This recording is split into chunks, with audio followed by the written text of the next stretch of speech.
ሰላም ጤና ይስጥልኝ እንደምናምሽታችኋል ውድ ተመልካቾቻችን የለተረቡ ግንቦት 27 2017 ከአባይ ቴሌቪዥን የሚተላለፍላችሁ አውደ ዜና ተጀምሯል። በምሽቱ የዜና ወጃችንን በርካታ ዘገባዎችን ወደ እናንተ እናደርሳለን። የቢዝነስና የምጣኔ ሀብት ዘገባችንም ሰዓቱን ጠብቆ ወደ እናንተ ይቀርባል። ዜናዎችን እየመራው ሀና ፍስሐ ከእናንተ ጋር ቆይታ አደርጋለሁ። አብራችሁን ቆዩ። በመጀመሪያው ክፍለ ጊዜ የመረጃ ጥንቅራችንም ጥያቄያቸውን ምላሽ እንዲያገኝ የሚፈልጉ ኃይሎች ሰላማዊ አማራጭ ብቻ ይከተሉ ሲሉ የሰላም ሚኒስትሩ መናገራቸውን የውጭ ጉዳይ ሚኒስትር ዶክተር ጌዲዮን ጢሞቴዎስ በነገው ዕለት ከምክር ቤት አባላት ለሚነሱላቸው ጥያቄዎች ምላሽ እንደሚሰጡ የኤርትራ መንግስት ሰራዊቱን ከኢትዮጵያ መሬት እንዲያስወጣ ዓለም አቀፍ ጫና እንዲደረግበት ጥሪ መቅረቡን የተመለከቱ መረጃዎችን ወደ እናንተ እናደርሳችኋለን። አብራችሁን ቆዩ። ጥያቄያቸውን ምላሽ እንዲያገኝ የሚፈልጉ ኃይሎች ሰላማዊ አማራጭ ብቻ ይከተሉ ሲሉ የሰላም ሚኒስትሩ ተናገሩ። ከአማራና ከኦሮሚያ ክልሎች ውስን ስፍራዎች ውጪ በኢትዮጵያ ሰብአዊም ቁሳዊም ጉዳት እያደረሰ ያለ ግጭት የለም ሲሉ የሰላም ሚኒስትር አቶ መሐመድ እንድሪስ ተናግረዋል። ሚኒስትሩ ከፋና ጋር ባደረጉት ቃለ ምልልሳቸው የሀገሪቱ ሰላም ሁኔታ እየተሻሻለ መሆኑን ተናግረዋል። ደም አፍሳሽ የነበረውን የትግራይ ጦርነት ያነሱት ሚኒስትሩ በፕሪቶሪያው የሰላም ስምምነት ግጭቱ ማብቃቱን አድንቀዋል። የአማራ ክልል የትጥቅ ግጭትን በተመለከተም ከሁለት ዓመታት በፊት የክልሉ አብዛኞቹ አካባቢዎች በታጣቂዎች ቁጥጥር ስር እንደነበሩ ያነሱት አቶ መሐመድ በክልሉ በአሁኑ ወቅት ጥሩ የሚባል ሰላም አለ ሲሉም ተናግረዋል። አማራ ክልል ከየዛሬ 2 ዓመት አካባቢ የነበረው ሁኔታ እናውቃለን። የክልሉ መንግስት የተለያዩ ታጣቂዎች በክልሉ አሉ የሚባሉትን ከተሞች፣ ወረዳዎች በአብዛኛው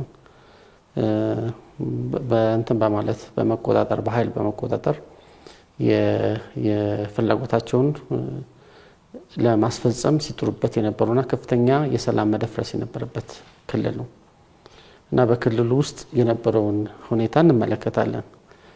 2 ዓመት ሙሉ በተሰሩ ስራዎች ህብረተሰቡ ሁኔታውን በሙሉ በማስተዋል ባየው እንደገና ደግሞ እነዚህ ታጣቂ ኃይሎች ይዘናል በሚሉት ጥያቄ እና ጥያቄያቸውን እናስመልሳለን በሚሉት መንገድ ላይ እየፈጠሩት ያሉት ሁኔታን በመመልከት ከእለት እለት የሰላም ሁኔታው በጣም እየተሻሻለ መጥቶ አሁን ባለንበት ሁኔታ ላይ ይገኛል። 265 ወረዳዎች አሉ። ከነዚህ ወረዳዎች ውስጥ የመንግስትን ፕሬዘንስ ሙሉ ነው ብለን መናገር የማንችላቸው አንድ በከፊል አንድ ደግሞ ከከፊል ከፍ ባለ መልኩ የመንግስት ፕሬዘንስ የለበት የምንላቸው 2 ወረዳዎች ናቸው። ግን ከ265 ወረዳዎች መንግስት ራሱን መትከል ችሏል ማለት ነው የክልሉ መንግስት። በዛ ውስጥ ከክልሉ ወረዳዎች ውስጥ በታች ደግሞ ከ4000 በላይ ቀበሌዎች አሉ። ከዚህ ውስጥ ከ80% በላይ ባሉት ሙሉ ለሙሉ መዋቅሮቹ ወደ ነበሩበት ተመልሰው አጠቃላይ መሰረታዊ አገልግሎት እየሰጡ ነው ያሉት። የሰላም ሚኒስትሩ አቶ መሐመድ በክልሉ ውስጥ ፍላጎትን ማሳካት የሚችል የታጠቀ ኃይል የለም ያሉ ሲሆን ከመንግስት ጋር ፊት ለፊት የሚዋጋና መንግስትን የሚገዳደር ከተሞችን ተቆጣጥሮ ላስተዳደር የሚል ኃይል የለም ብለዋል። በክልሉ ውስጥ ፍላጎቱን የሚያስፈጽም ከታጠቁ ኃይሎች ጋር ፊት ለፊት የሚመክት ወይም የሚያጠቃ ከተማዎችን ተቆጣጥሮ ላስተዳደር የሚል ኃይል የለም ማለት እንችላለን። በሌላ መልኩ ግን በሆነ ሰርጥ ውስጥ ይቆሙና ሰፊ ስለሆነ ክልሉ የሚደረግን እንቅስቃሴ ለማወክ በሆነ አጋጣሚ ወጥቶ ወንጀል የሚሰሩ አካላት የሉም ማለት አይደለም። ስለዚህ ይህ ነው አማራ ክልል ላይ የምንመለከተው። መንግስት ሸኔ ከሚለው ከኦሮሞ ነጻነት ሰራዊት እንቅስቃሴ ጋር በተያያዘ የጸጥታ ችግር ባለበት የኦሮሚያ ክልል ሰላም ሁኔታን አያይዘው ያነሱት አቶ መሐመድ በተወሰዱ የፖለቲካ ውሳኔዎች የክልሉ መንግስት ጠንክሮ ታች ድረስ መዋቅር ላይ በመስራት አሁን ላይ ከተወሰኑ አካባቢዎች ውጪ ሰላም መሆኑንም ተናግረዋል። የኦሮሚያ ክልል ነው። የኦሮሚያ ክልል በፊት ከነበረበት ፈተና አንደኛ በተወሰዱ ፖለቲካዊ ውሳኔዎች ማለት በትጥቅ ላይ የነበሩ አካላት በሰላም ጥሪን ተቀብለው በመግባታቸው፣ ሁለተኛ የክልሉ መንግስት ጠንክሮ ታች ድረስ መዋቅር ላይ በመስራት በተለይ ቅርብ ጊዜ ቀበሌ መሰረት ያደረገ የመንግስት መዋቅርን ማጠናከር የሄደበት ርቀት ፕሬዘንሱ በጣም ጠንካራ እንዲሆን አድርጎታል። ስለዚህ አሁንም በኦሮሚያ ክልል በፊት ከነበረው ሁኔታ የጠፋ የሰላም ሁኔታ እየተረጋገጠ መጥቶ ጥቂት ፖኬት ኤሪያዎች ላይ ብቻ ናቸው ፈተና የሚሆኑት። እነዚህንም ግን ክሊር አድርጎ የህብረተሰብን እና ያጠቃለን የእንቅስቃሴ ሙሉ ለማድረግ ለተቀን እየተጋ ያለ ይሆናል። ነፍጥ አንግበው የሚንቀሳቀሱ ኃይሎች የሚያነሷቸው ጥያቄዎች በንግግር ብቻ እንደሚፈቱ አቶ መሐመድ ጠቅሰው በሰላማዊ መንገድ ግባቸውን ለማሳካት የፈለጉ ኃይሎች የፖለቲካ ምህዳሩ ክፍት ነው ሲሉም ተናግረዋል። የውጭ ጉዳይ ሚኒስትር ዶክተር ጌዲዮን ጢሞቴዎስ በነገው ዕለት ከምክር ቤት አባላት ለሚነሱላቸው ጥያቄዎች ምላሽ ሊሰጡ ነው። ስድስተኛው የህዝብ ተወካዮች ምክር ቤት 4ኛ ዓመት የሥራ ዘመን 34ኛ መደበኛ ስብሰባ ነገ እንደሚካሄድ ምክር ቤቱ አስታውቋል።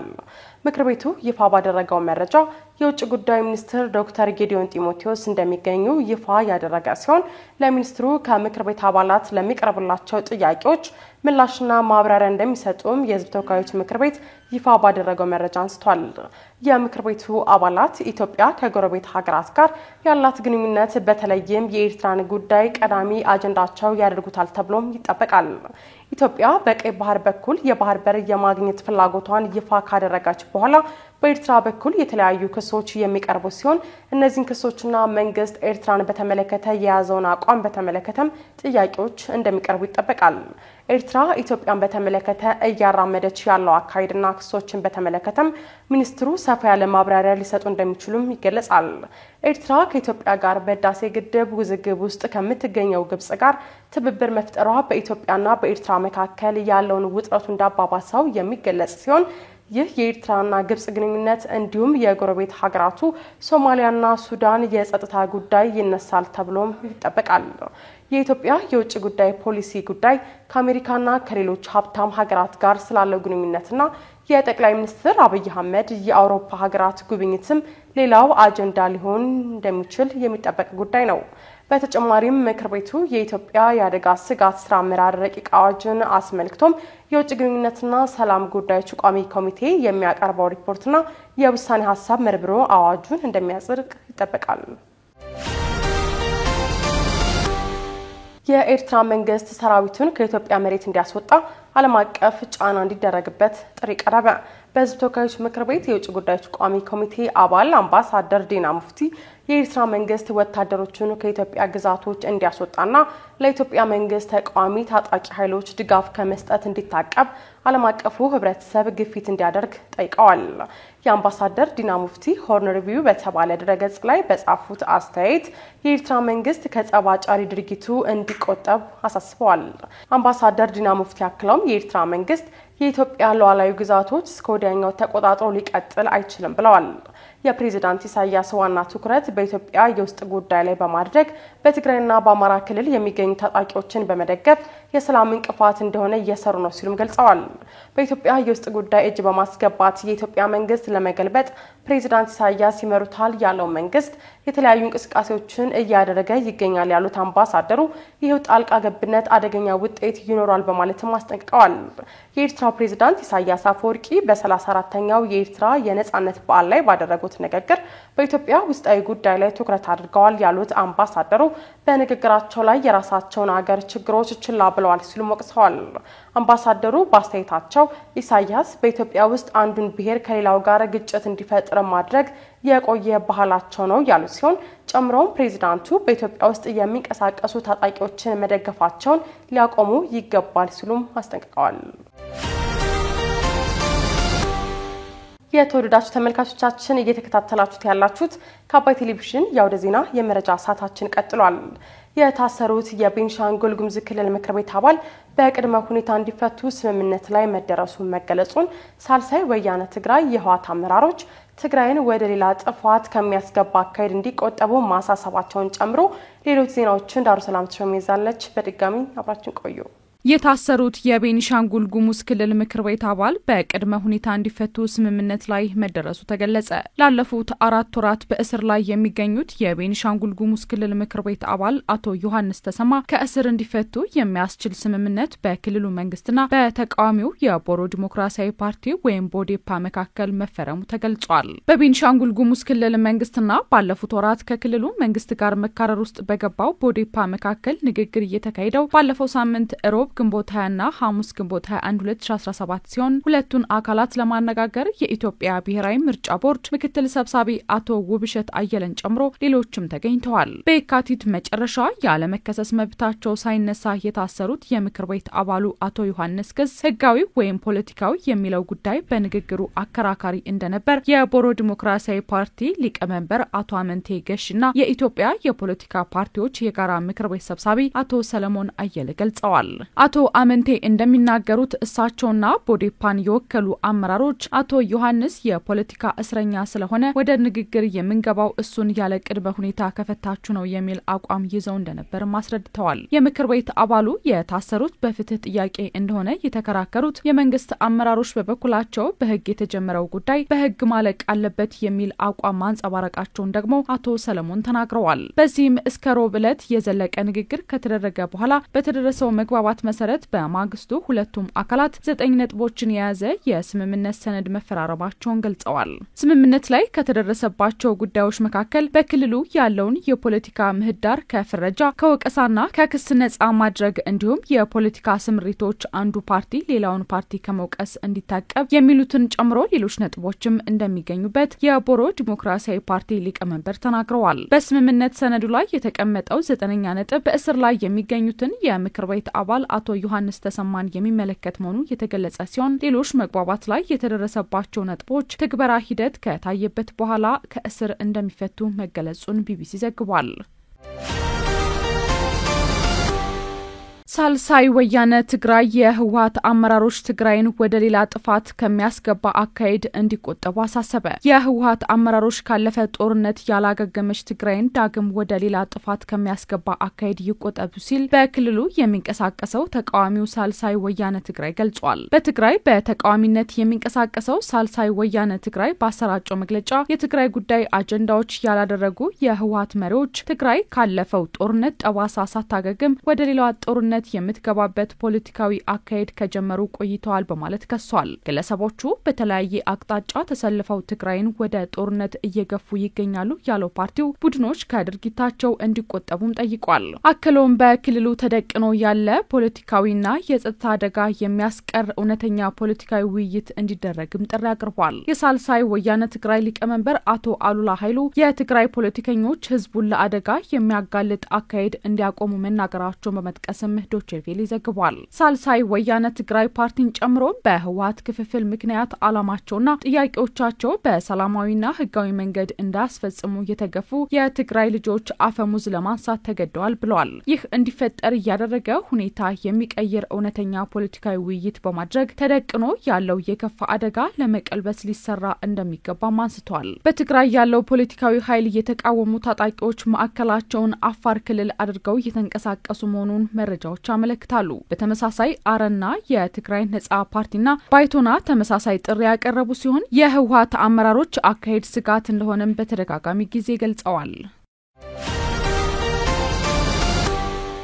በድሬዳዋ በሚገኙ የጤና ተቋማት የሚስተዋለው የግብአት ችግር በአስቸኳይ መፍትሄ እንዲሰጠው ቋሚ ኮሚቴው አሳሰበ። በህዝብ ተወካዮች ምክር ቤት የጤና ማህበራዊ ልማት ባህልና ስፖርት ጉዳዮች ቋሚ ኮሚቴ በድሬዳዋ አስተዳደር የሚገኙት ሳቢያን አጠቃላይ ሆስፒታልና የቢዮ አዋሌ ጤና ጣቢያ ጎብኝተው በተቋማቱ የሚስተዋለው የግብአት ችግር መፍትሄ ሊሰጠው እንደሚገባ አሳስበዋል። የቋሚ ኮሚቴው የመስክ ቡድን መሪ ሲስተር ፈቲያ አህመድ በጤና ተቋማቱ እየተሰጠ ያለው አገልግሎት ና የባለሙያዎቹ የስራ ተነሳሽነት የሚበረታታ መሆኑንና ተጠናክሮ መቀጠል እንዳለበት እንዲሁም በሁለቱም ተቋማት ላይ አሰራሮችን ዘመናዊ በማድረግ ቀልጣፋ አገልግሎት ለመስጠት እየተደረገ ያለው ጥረት ጥሩ መሆኑን ተናግረዋል። የቋሚ ኮሚቴው አባላት በበኩላቸው ወረርሽኞችን የመከላከልና የመቆጣጠር ስራዎች ጥሩ መሆናቸውን ጠቁመው አሁንም መከላከል ላይ አተኩሮ መስራት ተጠናክሮ መቀጠል አለበት ብለዋል። በጤና ተቋማቱ የመድኃኒት አቅርቦትን ጨምሮ የተለያዩ የሕክምና ግብአቶች ያለ መጣጣም የሚስተዋል በመሆኑ የሚመለከተው አካል ችግሩን ለመፍታት ሊሰራ እንደሚገባ የቋሚ ኮሚቴው አባላት አሳስበዋል። በሳቢያን አጠቃላይ ሆስፒታል በድንገተኛ ክፍል ያሉ አንዳንድ የምርመራ ማሽኖችና የምርመራ ግብአቶች ያለው እጥረት መሟላት እንደሚያስፈልግም አንስተዋል። የቢዮ አዋሌ ጤና ጣቢያ ከፍተኛ የቦታ ጥበት ችግር ያለበት መሆኑና የማዋለጃ ክፍል ላይ አፋጣኝ መፍትሄ ሊሰጠው እንደሚገባም ጠቁመዋል። የድሬዳዋ አስተዳደር የምግብና መድኃኒት ባለስልጣን ህገወጥ ንግድ ጋር በተያያዘ ምግብን ከባዕድ ነገሮች ጋር ቀላቅለው የሚሸጡ አካላት ላይ ቁጥጥር እንዲደረግም ጠይቀዋል። የኢራን ጠቅላይ መሪ የአሜሪካን የኒውክሌር ስምምነት ሐሳብ ውድቅ አደረጉ። የኢራኑ ጠቅላይ መሪ ቴህራን ከፊርማው በኋላ በዝቅተኛ ደረጃ ዩራኒየም እንድታበለጽግ የሚያደርጋትን የተሻሻለውን የኒውክሌር ስምምነት ውድቅ ማድረጋቸውን ገልጸዋል። የኢራን ጠቅላይ መሪ አሜሪካ በኒውክሌር ድርድር ላይ ያቀረበችውን ሐሳብ እብሪተኛ በማለት ተችተው የስምምነቱን ሐሳብ ውድቅ ማድረጋቸው ተገልጿል። በቴህራን የኒውክሌር ጉዳይ ዙሪያ ለአስርተ ዓመታት የዘለቀው አለመግባባትን ለመፍታት በሚደረጉ ንግግሮች መሃል የአሜሪካ ዋነኛው ፍላጎት ምን እንደሆነ ተረድተናል ያሉት የኢራኑ ጠቅላይ መሪ አያቶላ አሊ ካሚኒ አሜሪካኖች ያቀረቡት ሐሳብ 100% ከጥቅማችን ጋር የሚጻረር ነው ሲሉ ገልጸዋል። ስርዓት አልበኞቹና ትምክህተኞች የአሜሪካ መሪዎች የኒውክሌር ፕሮግራም እንዳይኖረን ደጋግመው ጠይቀዋል ያሉት መሪው ኢራን ዩራኒየም ማበልጸግ አለባት የሚለውን የምትወስነው አሜሪካ ማን ስለሆነች ነው ሲሉ በቴሌቪዥን ባደረጉት ንግግር ጠይቀዋል። የጠቅላይ መሪው አስተያየት የመጣው አሜሪካ ለኢራን አዲስ የኒውክሌር ስምምነት ለማድረግ ሐሳብ ካቀረበች ከጥቂት ቀናት በኋላ ነው። አክለውም የዩራኒየም ማበልጸግ ለኒውክሌር ፕሮግራማችን ቁልፍ ጉዳይ ነው፣ ጠላቶቻችንም ቢሆን ዩራኒየም በማበልጸግ ላይ ተጠምደዋል ሲሉ መናገራቸውን ኒውዮርክ ፖስት ዘግቧል። ሁለቱ ሀገራት በጉዳዩ ላይ ከተስማሙ ኢራን በሀገር ውስጥ ዩራኒየም ማበልጸጓን እንድትቀጥል የሚፈቅድ ሲሆን ነገር ግን የምታመርተው ዩራኒየም ለሲቪል ጥቅም ብቻ የሚውል ነው ተብሏል። ይህም ቴህራን የዩራኒየም ማበልጸግ ትኩረቷን ለጊዜው ወደ 3% መቀነስ እንደሚኖርባትም በስምምነቱ ላይ ተገልጿል። ከአባይ ቴሌቪዥን የምሽት ዘገባዎቻችን አሁንም እንደቀጠሉ ናቸው። ውድ ተመልካቾቻችን አሁን ደግሞ የቢዝነስና ምጣኔ ሀብት ጉዳዮች የሚቀርቡበት ሰዓት ላይ ደርሰናል። መረጃዎችን ሰላማዊት ጌታሰው ይዛለች። ተከታትለን እንመለስ።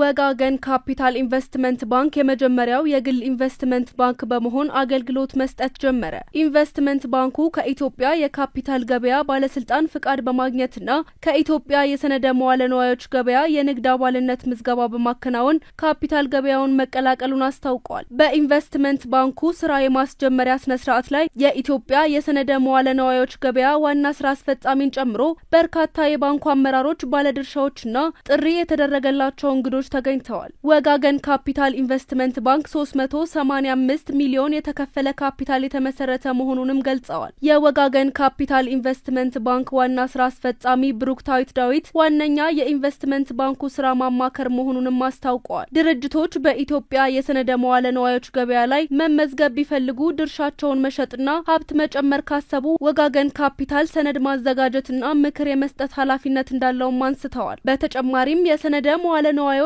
አውጭና ገዢ የማገናኘት በውክልና የሰነድ ግብይት ማመቻቸት እንዲሁም በተፈቀደለት ሌሎች ተዛማጅ የካፒታል ገበያ ዘርፎች ዋነኛ የሰነደ መዋለ ንዋዮች አከናዋኝ በመሆን እንደሚሰራ ተናግረዋል። ፍቃድ አግኝተው ወደ ስራ ሲገቡ የባለሙያ እጥረት ከባድ ፈተና እንደሆነባቸው የገለጹት ዋና ስራ አስኪያጇ ባለሙያ ለማብቃት የሚደረገው ጥረት ብዙ ጊዜ እንደወሰደባቸውም ገልጸዋል።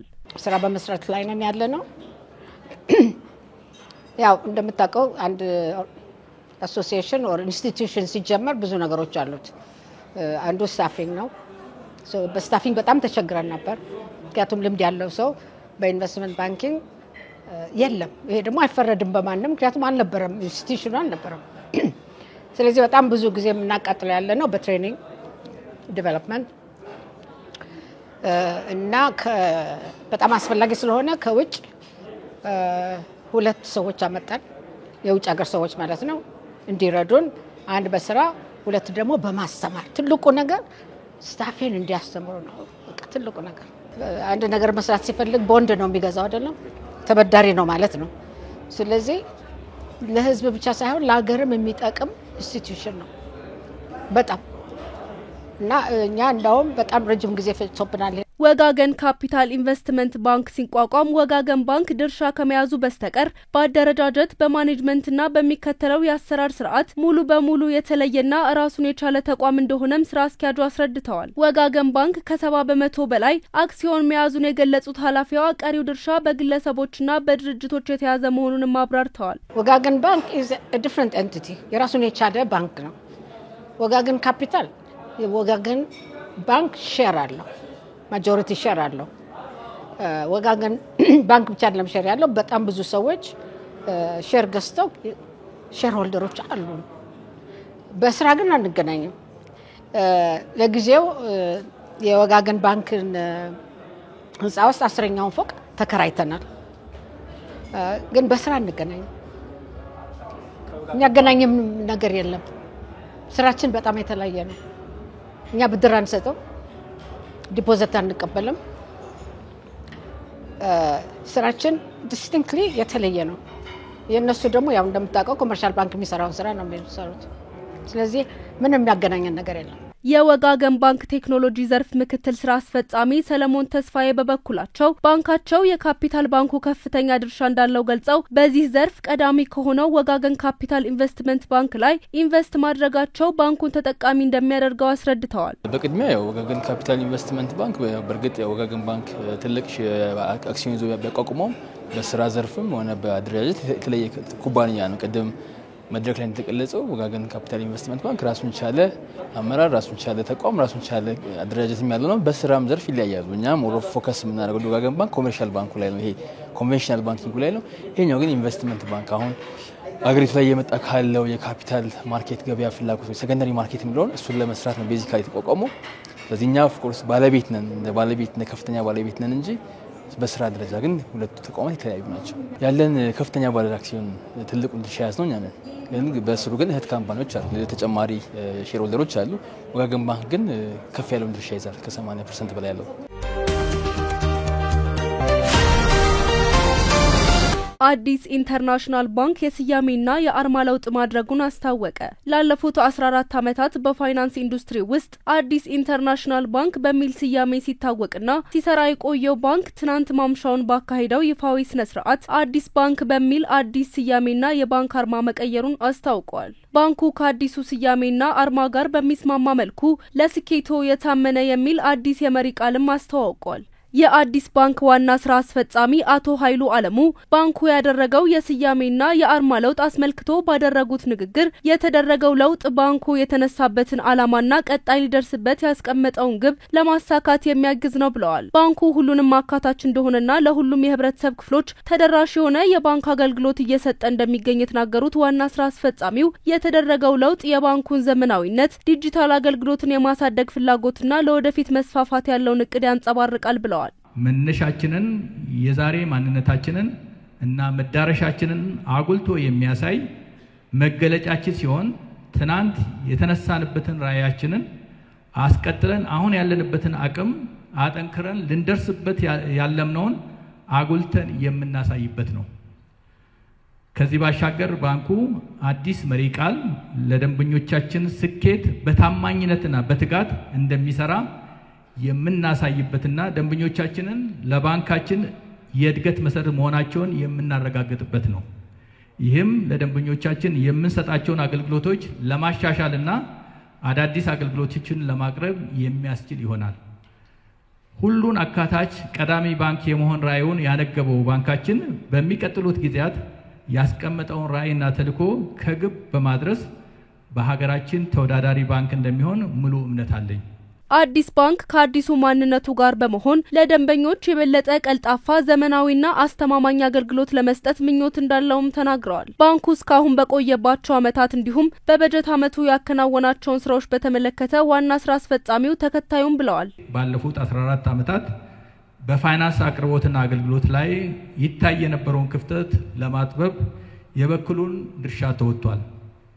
በአዲስ አበባና በክልል ከተሞች ከ165 በላይ ቅርንጫፎች በመክፈት ለንግዱ ህብረተሰብ ዘርፍና ለጠቅላላው ማህበረሰብ የፋይናንስ አገልግሎት ተደራሽ በማድረግ የአካታችነት ሚናውን በመወጣት በባንክ ኢንዱስትሪ ውስጥ በምሳሌነት የሚጠቀስ ባንክ ሆኗል።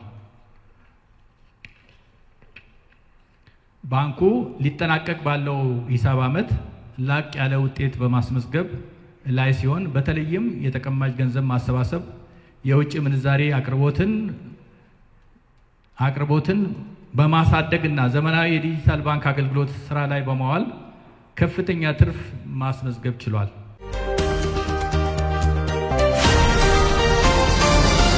ኬንያ ተጨማሪ 200 ሜጋዋት ኤሌክትሪክ ኃይል ለመግዛት ልኡካን ወደ ኢትዮጵያ መላኳን አስታወቀች። ከኢትዮጵያ ተጨማሪ 200 ሜጋዋት ኤሌክትሪክ ኃይል ለመግዛት ልኡካን ወደ አዲስ አበባ መላኳን ያስታወቀችው ኬንያ የሀገሪቱን የኢነርጂና ኃይል ሚኒስቴር የቴክኒክ ልኡካን በኤሌክትሪክ ግዢው ዙሪያ ለመደራደር ወደ ኢትዮጵያ ማቅናታቸውን አስታውቃለች።